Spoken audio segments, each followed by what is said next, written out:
అందరికీ నమస్కారం. వేదాలలో అన్నీ ఉన్నాయని భావించి మన వేదాలని శాస్త్రాలని పరిశోధించేవారికి వేదాలలో దొరకని విజ్ఞానం ఉండదు. వేదాలలో అన్నీ ఉన్నాయిషా అని హేళన చేసేవారిని, ఉన్నాయని ఒప్పుకోవడానికి మనస్కరించని వితండవాదులను విస్మరించడం తప్ప మరొక దారి లేదు. భారతదేశంలో వెళ్లి విరిసిన విజ్ఞానం ఈ భూమి మీద మరెక్కడా కనిపించదు. ముష్కరమూకల దాడి వల్ల మనం పోగొట్టుకున్న కొన్ని విజ్ఞాన శాస్త్రాలని, మనకి లభిస్తున్న కొన్ని విజ్ఞాన శాస్త్ర గ్రంథాలని ఇప్పుడు పరిశీలిద్దాం. మనం ఇక్కడ 28 శాస్త్రాల గురించి తెలుసుకుందాం. 1. అక్షరలక్ష. ఇది సర్వశాస్త్ర సంగ్రహం, ఎన్సైక్లోపీడిక్ సైన్స్. దీని కర్త వాల్మీకి. రేఖాగణితం, బీజగణితం, త్రికోణమితి, భౌతిక గణశాస్త్రం మొదలైన 325 రకాల గణిత ప్రక్రియలు, ఖనిజ శాస్త్రం, జలయంత్ర శాస్త్రం, భూగర్భ శాస్త్రం, గాలి, ఉష్ణము, విద్యుత్తులను కొలిచే పద్ధతులు మొదలైన ఎన్నో విషయాలు ఇందులో తెలుపబడ్డాయి. 2. శబ్దశాస్త్రం. ఇది ఖండిక ఋషి ప్రణీతం. పేరుకు తగ్గట్టు ఇది సృష్టిలోని చరాచర పదార్థాల ధ్వనుల్ని, ప్రతిధ్వనుల్ని గూర్చి చర్చించింది. కృత్రిమంగా ధ్వనుల్ని ప్రతిసృష్టించడం, వాటి స్థాయి, వేగాలను కొలవటం అనే విషయాలు కూడా 5 అధ్యాయాలలో వివరించబడింది. 3.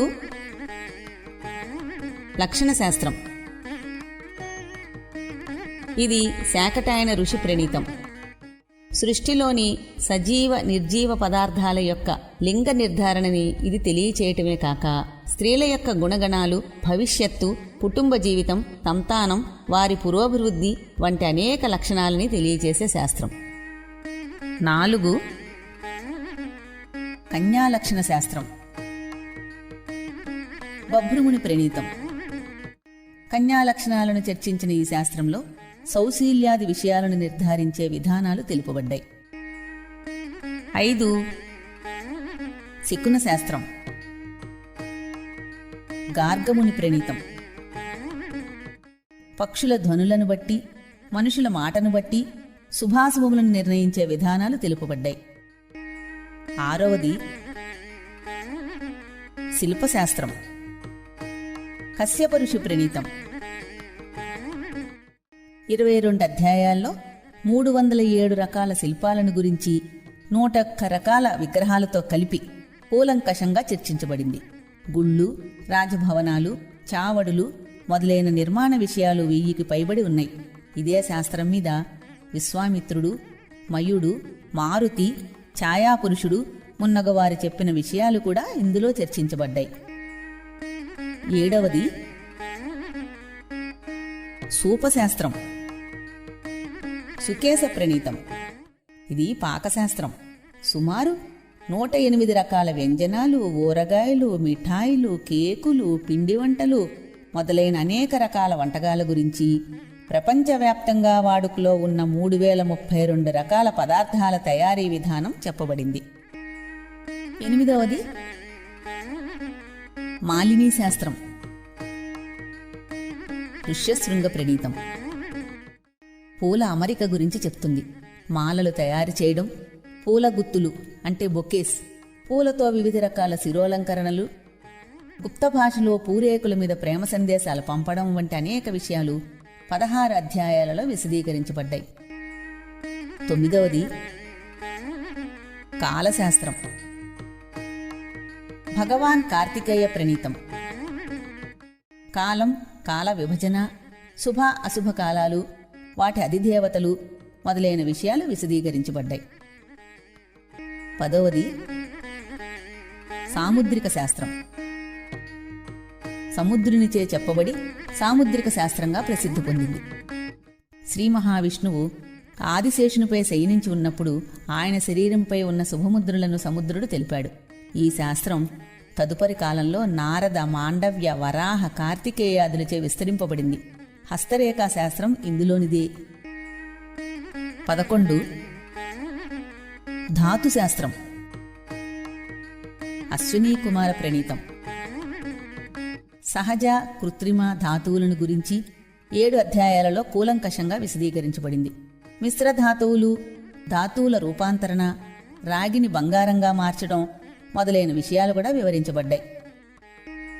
12 విషశాస్త్రం, అశ్వినీ కుమార ప్రణీతం.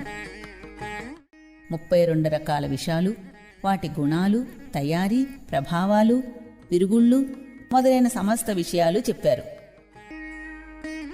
13 చిత్రకర్మశాస్త్రం, భీమ ప్రణీతం, చిత్రలేఖనం గురించిన శాస్త్రం. 12 అధ్యాయాల్లో సుమారు 200 రకాల చిత్రలేఖన ప్రక్రియలను గురించి తెలుపబడింది. ఒక వ్యక్తి యొక్క తల వెంట్రుకలను గాని, గోటిని గాని, ఎముకను గాని చూసి ఆ వ్యక్తి బొమ్మను గీసే ప్రక్రియ చెప్పబడింది. 14 మల్లశాస్త్రం, మల్ల ప్రణీతం, ఆరోగ్య పరిరక్షణకు కసరత్తులు, క్రీడలు వివరించబడ్డాయి. ఒట్టి చేతులతో చేసే 24 రకాల యుద్ధ విద్యలు చెప్పబడ్డాయి.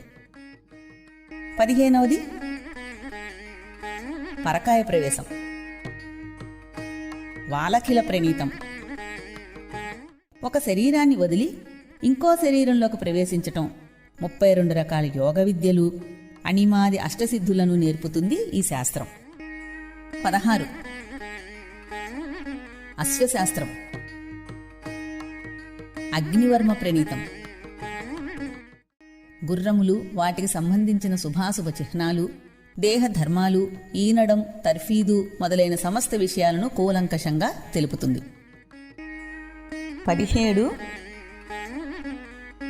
గజశాస్త్రం,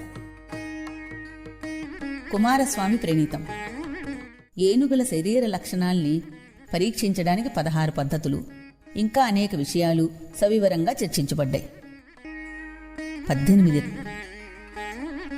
రత్న పరీక్ష, వాత్సాయన ఋషి ప్రణీతం, రత్నాలకు సంబంధించి 24 లక్షణాలు, సహజ కృత్రిమ రత్నాలు, వాటి రూపాలు, బరువు మొదలైన విషయాలని తరగతుల వారీగా విభజించి తర్కించబడ్డాయి. రత్నాల శుద్ధతను పరీక్షించడానికి 32 పద్ధతులు వివరించబడ్డాయి. 19 మహేంద్రజాల శాస్త్రం, సుబ్రహ్మణ్య స్వామి శిష్యుడైన వీరబాహు ప్రణీతం.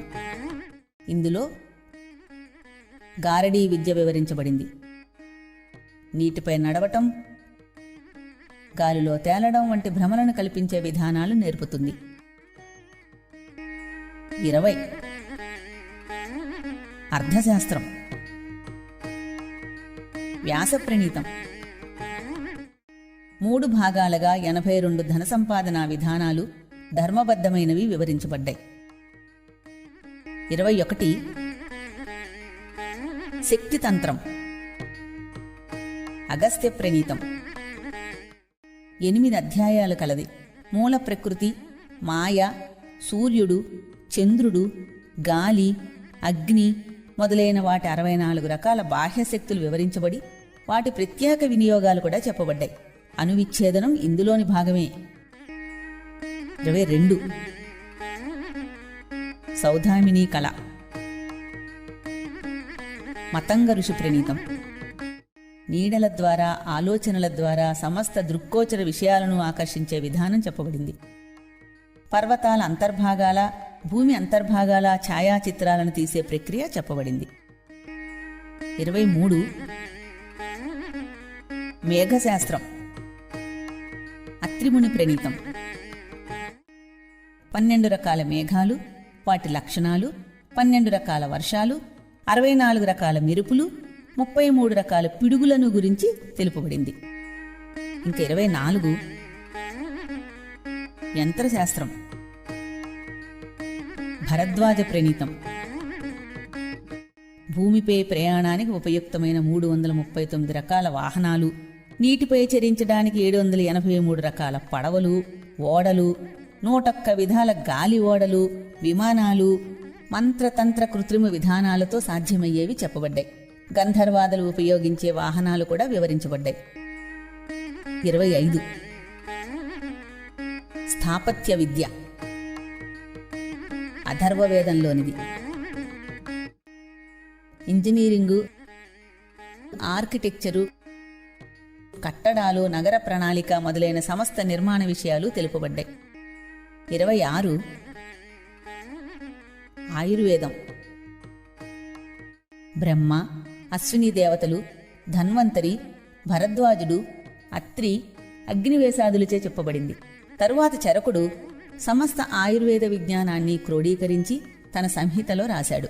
సుశ్రుతుడు మరింత ముందుకు తీసుకుపోయాడు. వాగ్భటుడు ఒక గ్రంథం రాశాడు. ఔషధాలే కాక శస్త్రచికిత్స, ఇంజెక్షన్లు కూడా ఉపయోగించారు. సుశ్రుతుడు కాయకల్పం మీద ఒక గ్రంథం రాశాడు. 27 ధనుర్వేదం. విశ్వామిత్ర మహర్షిచే చెప్పబడింది. ఇందులో దీక్ష, సంగ్రహం, సిద్ధాంతం, ప్రయోగం అని 4 విభాగాలు. చక్రం, కత్తి వంటివే కాక అనేక ఇతర ఆయుధాల ప్రయోగం కూడా చెప్పబడింది. బ్రహ్మాస్త్రం, వైష్ణవాస్త్రం, పాశుపతాస్త్రం, ఆగ్నేయాస్త్రం వంటి వివిధ శస్త్రాస్త్ర ప్రయోగం, ఆయా అస్త్రదేవతలు, మంత్రాలు, ఆయుధాల వర్ణన వంటివే కాక నకిలీ యుద్ధాలు కూడా వర్ణించబడ్డాయి. 28 గాంధర్వ వేదం. నందికేశ్వర, నారద, హనుమదాదులచే చెప్పబడిన సంగీత నాట్య విద్యను భరతముని విపులంగా గ్రంథస్థం చేశారు. గాత్ర, వాద్య సంగీతాలు, నృత్యము ఇందులోని భాగాలు. భగవదర్చనతో మానసిక తాదాత్మ్యం పొందడమే ఈ శాస్త్రం యొక్క ముఖ్యోద్దేశం. ఇంతవరకు మీకు అందించిన ఈ విజ్ఞాన శాస్త్రాలు మా పరిశోధనలో దొరికిన కొన్ని మాత్రమే. వీటిలో కొన్ని పేర్లు తప్ప గ్రంథాలు లభించటం లేదు. ఇంకా అనేక విజ్ఞాన శాస్త్రాలు కనీసం పేర్లు కూడా తెలియకుండా ముష్కరుల చేతిలో అగ్నికి ఆహుతయ్యాయి. పోనీ దొరుకుతున్న శాస్త్రాలైనా పూర్తిగా ఉన్నాయా అంటే అవి లేవు. కొన్ని అధ్యాయాలు మాత్రమే లభిస్తున్నాయి.